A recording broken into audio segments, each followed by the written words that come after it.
திருச்சிற்றம்பலம். சிவபெருமானிடமும் நந்தீசரிடமும் உபதேசம் பெற்ற சிவயோகி ஒருவர் அகத்தியரின் பால் பற்றும் பாசமும் கொண்டு அவரை காண கைலாயத்தில் இருந்து தென்னாடு நோக்கி வருகின்றார். வரும் வழியில் காஞ்சி நகரை அடைகின்றார். அங்கு சிவயோகியர்களை சந்தித்து உரையாடி சிவ வழிபாடு செய்கின்றார். பின் திருவாடுதுறையினை அடைகின்றார். அங்கு காவிரிக்கரையில் பசுக்கூட்டங்கள் கதறி அழுவதை எதிரில் கண்டார். பசுக்கூட்டங்கள் மேய்த்து வந்த மூலன் என்பவன் திடீரென இறந்து விடுகின்றான். பசுக்கள் மூலன் உடலை சுற்றி வந்து கதறுகின்றன.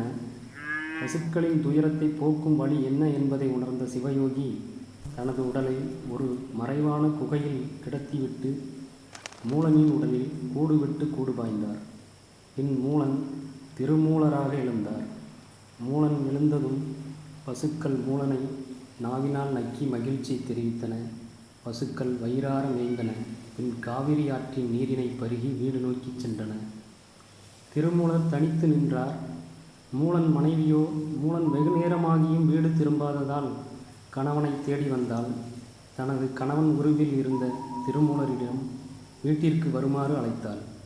திருமூலரோ, அம்மா, நான் உன் கணவன் அல்ல, உன் கணவன் இறந்து விட்டான் என்று கூறினார். அதை நம்ப மறுத்தால் அங்கு வந்த சான்றோர்களிடம் முறையிட்டாள். அவர்களும் மூலனை வீட்டிற்கு செல்லுமாறு கூறினர். திருமூலரோ தன் உடலை உயிரற்றதாக்கி நிரூபித்து காட்டினார். சான்றோர் மூலன் மனைவியை தேற்றி அவளை வீட்டிற்கு அழைத்துச் சென்றனர். அதன்பின் திருமூலர் தன் உடலை தேடி சென்றார். அங்கு அவரது உடல் காணாதது கண்டு அதிர்ந்தார். பின் மூலனின் உடலிலேயே தங்க முடிவு செய்தார்.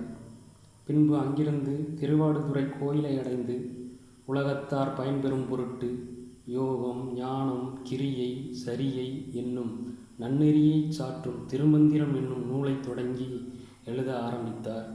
அவற்றில் ஒரு பாடலாக ஐந்து கரத்தனை யானை முகத்தனை இந்தின் இளம்பிறை ஓடுமையிற்றனை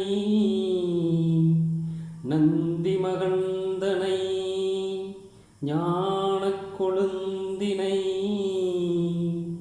புந்தியில் வைத்து அடி போற்றுகின்றேனே என்று ஆண்டுக்கு ஒரு பாடல் வீதம் 3000 பாடல்களை பாடி அருளியுள்ளார். திருமூலர் மானுட வாழ்வியல் நலம்பெற கொடுத்த திருமந்திரத்தை தினமும் உச்சரிப்போம், சிவனருள் பெறுவோம், வாழ்வில் ஒளிர்வோம். திருச்சிற்றம்பலம்.